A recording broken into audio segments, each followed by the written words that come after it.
Police का नाम सुनते ही शिवराज तुरंत अपने कमरे से बाहर आ गए। रास्ते में उन्हें दशरथ और अभिलाषा भी मिल गए थे, लेकिन किसी को इस चीज की कोई जानकारी नहीं थी कि आखिर यहाँ पर पुलिस क्यों आई थी। जब वो लोग गौतम प्रधान के सामने जाकर बैठे तो उसने उन्हें अपने आने का कारण बताना शुरू कर दिया। इधर लकी की लड़ाई भी अब पूरी तरीके से खत्म हो चुकी थी। हालांकि वहां पर खून बहुत बहा था और बहुत से लोगों को शमशान भी पहुंचना पड़ा था, लेकिन लकी ने ये साबित कर दिया था कि वो जो कहता था उसे करके दिखा देता था। करतार सिंह पटना के ऊपर जिस तरह का खतरा बनकर मंडराने लगा था, लकी ने उस खतरे को एक ही वार में टालकर सब लोगों को आजाद कर दिया था। जब उनकी एसोसिएशन के सबसे बड़े आदमी गुलफाम हसन को इस बात का पता चला तो उन्होंने लकी से मिलने का प्लान बनाया और 3 दिन के बाद वो पटना आ गए। वो दोनों सुबह के वक्त एक नाव में बैठे हुए थे। गुलफाम को हर एक चीज के बारे में शमशीर ने पहले ही बता दिया था और वो लकी के इस कारनामे से काफी खुश थे। शमशीर ने उन्हें लकी से जुड़े जो भी सुझाव दिए थे वो भी उन्हें काफी अच्छे लगे थे और उन्होंने तुरंत उसके ऊपर अमल भी कर लिया था। गुलफाम को गाने का बहुत शौक था। बहुत दिनों के बाद जब उन्होंने इस तरह से अपने सामने नदी देखी तो उन्होंने लकी को पहले तो अपना गाना सुनाया और गाना सुनाने के बाद में लकी से कहा, लकी, तुम्हारी जिंदगी की एक बहुत बड़ी लड़ाई आज खत्म हुई है।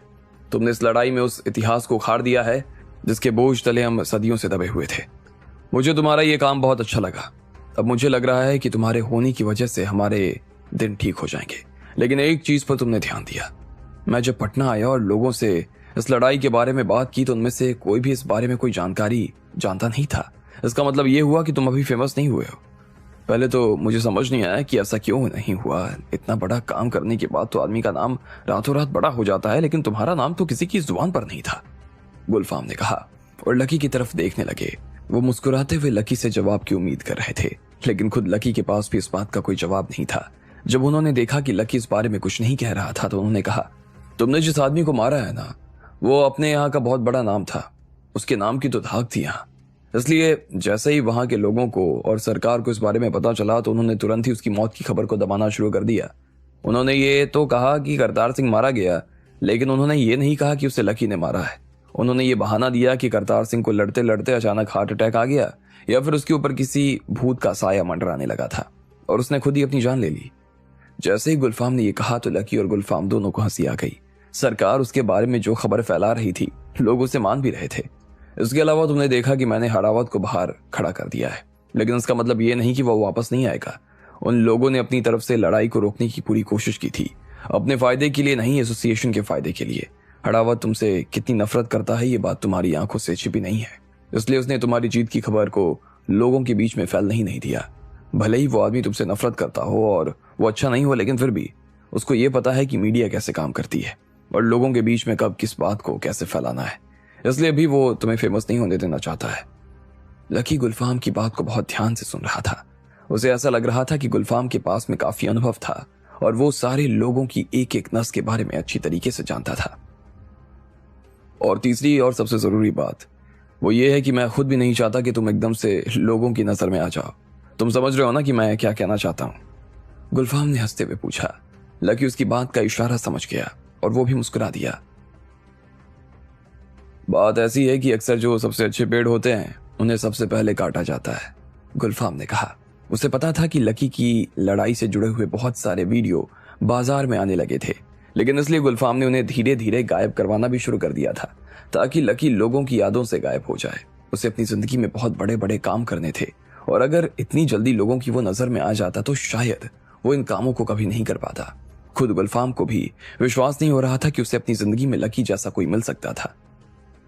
इतनी सारी लड़ाइयों के बाद आपके साथ शांति से पानी और पेड़ों को देखना बहुत अच्छा लग रहा है। मैं राधिका के साथ भी यही देखना चाहता हूँ और हमेशा यही देखता रहना चाहता हूँ। ऐसा नहीं है कि लड़ने से मेरा जी घबराता है या मेरे अपनों पर कोई आंच आए तो मुझे हाथ पैर चलाने में जोर आता है, लेकिन कभी कभी ऐसा लगता है ना कि क्या इस चीज के लिए मैं पैदा हुआ हूँ। मैं लड़ते लड़ते अब थक चुका हूँ, लकी ने अपनी आंखें बंद करते हुए कहा। अचानक से उसकी आंखों के सामने राधिका का चेहरा आ गया। वो यही सोच रहा था कि आश्रम में राधिका उसके बिना क्या कर रही थी। वो इस वक्त यहाँ इस जगह पर गुलफाम के साथ नहीं बल्कि राधिका के साथ में होना चाहता था। हाँ, लेकिन तुम्हारे सोचने से सब कुछ नहीं होता ना लकी। तुम ये मत सोच लेना कि करतार सिंह गया तो सब खत्म हो गया। लोग तुम्हारे ऊपर घात लगाकर बैठे हैं। बूढ़े गिद्ध जिन्हें अपने आप को बूढ़ा कहलवाने में डर लगता है और जो ये चाहते हैं कि वो कभी बूढ़े ना हो, वो तुम्हारे जैसे जवान आदमी को कभी आगे नहीं आने देंगे। वो चाहेंगे कि तुमसे उन्हें जल्द से जल्द निजात मिल जाए, तो उनके दिल को चैन पड़ेगा और उनसे निपटने के लिए तुम्हें लड़ना होगा और लड़ते रहना होगा लकी। लेकिन हाँ, वो दिन भी दूर नहीं जब तुम घंटों इस नाव में बैठकर अपनी उस क्या नाम बुलाया तुमने, हाँ राधिका के साथ में पेड़ और पानी देखते रहोगे। गुलफाम ने मुस्कुराते हुए कहा। उसके बाद उसने अपने पास में रखा थर्मस निकाला और उसमें से चाय भरकर एक कप अपने सामने और एक लकी के सामने रख दिया। लकी की कभी पानी पर और कभी आसमान की तरफ नजर जा रही थी। फिर अचानक से वो गुलफाम की तरफ मुड़ा और बोला, आपने कहा कि खतरा टला नहीं है, मतलब क्या वो लोग फिर से आएंगे और कब आएंगे? देखो, कब आएंगे ये तो मैं नहीं कह सकता, लेकिन हाँ इतना जरूर कह सकता हूं कि अभी तो नहीं आएंगे। उन लोगों को करतार सिंह की मौत से उबरने में थोड़ा वक्त लगेगा। उसके अलावा अभी अपनी ताकत इकट्ठा करने में भी उन्हें कम से कम 6 महीने तो लग ही जाएंगे। तब तक तुम पेड़ और नदी देख सकते हो। ज्यादा दिन तक इनके मुंह में पड़ गए तो बात बिगड़ भी सकती है। इनसे दूर रहोगे तो अच्छा रहेगा। लकी गुलफाम की बात सुनकर मुस्कुरा दिया और उसने अपना चाय का कप उठा दिया। 2 चुस्की लेने के बाद में उसने गुलफाम को देखा और कहा, मैं ऐसी जिंदगी जीऊंगा मैंने कभी सपने में नहीं सोचा था। मैं तो एक सीधा साधा लड़का था, दिल्ली यूनिवर्सिटी में पढ़ता था, सुबह कॉलेज जाता था, शाम को अपना कुछ छोटा मोटा काम करके अपना गुजारा कर लेता था। इस बीच एक लड़की से प्यार हो गया और ऐसा हो गया कि बस उसके लिए ये सब करना शुरू कर दिया। लेकिन मैं ये सब करना नहीं चाहता हूँ, वो भी नहीं चाहती कि मैं ये सब करूं।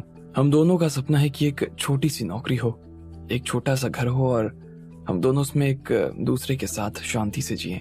बहुत कुछ जिंदगी में पहले ही देख लिया है, अब और कुछ देखने का जरा भी मन नहीं है। मैं ये सब लड़ाई झगड़ों में अब और नहीं पड़ना चाहता। आपने ये अच्छा किया कि लोगों के जहन से मुझे दूर करना शुरू कर दिया।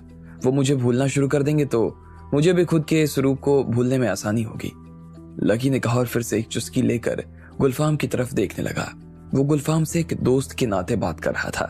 भले ही वो जानता था कि गुलफाम ने आज उसे एक बड़े पद पर बैठाया हुआ था, लेकिन वो चाहता और बाकी लोग उसे कहते तो वो आज ही उस पद से अपना इस्तीफा दे सकता था। वो जहां बैठा था वहां बैठने का उसे कोई शौक नहीं था। लकी की बात सुनकर गुलफाम ने गहरी सांस ली और कहा, तुम जिस जिंदगी के सपने देख रहे हो वो जिंदगी तुम इस काम को करते हुए भी जी सकते हो, और मेरा मानना है कि बहुत अच्छे से जी सकते हो। जहां से तुम जिंदगी को देख रहे हो और जहां से मैं जिंदगी को देख रहा हूं उसमें बहुत फर्क है। तुम शांति की तलाश में हो, मैं भी शांति की तलाश में हूं। हम दोनों के रास्ते अलग अलग हैं, लेकिन मिलेंगे एक ही जगह जाकर। तुम हमारे साथ खुश रहोगे लकी। लकी उसकी बात सुनकर मुस्कुरा दिया। उसे ऐसा लग रहा था कि जिस रास्ते से अभी वो गुजर रहा था शायद उसी रास्ते से गुलफाम भी गुजर चुका था। शायद इस वजह से भी लकी इस एसोसिएशन को छोड़कर नहीं जा रहा था। गुलफाम उसकी बात को समझ चुका था और ये लकी को अच्छा लग रहा था। अच्छा, क्या आपको ऐसा नहीं लगता कि हम जो इतने लोगों की जान ले लेते हैं, इतने लोगों को मारते हैं, वो गलत है? आखिर वो भी तो एक इंसान ही है ना, उन्हें भी तो जीने का हक है। तो फिर हम उनके साथ में ऐसा क्यों करते हैं? लकी के मन में अचानक से एक सवाल आया और उसने सीधा पूछ लिया। गुलफाम तो पहले उसके सवाल पर हंसने लगा और फिर उसने कहा, देखो बात ऐसी है कि पेड़ों को भी सीधा खड़ा रहना अच्छा लगता है। हल्की हल्की हवा से जब उनके पत्ते झूलने लगते हैं तो पेड़ को बहुत खुशी होती है, लेकिन हवा हमेशा हल्की रहे ये जरूरी नहीं है ना। जिंदगी अंधड़ का दूसरा नाम है और अंधड़ में पेड़ों को, अपने आप को और अपने पत्तों को तो बचाना पड़ेगा ना। ऐसे ही हमारी जिंदगी में भी अंधड़ की कमी नहीं है। यूं समझ लो कि ये सब लोग जो अशांति फैलाना चाहते हैं ये अंधड़ हैं और जो लोग इसमें पिसते हैं वो पेड़ हैं।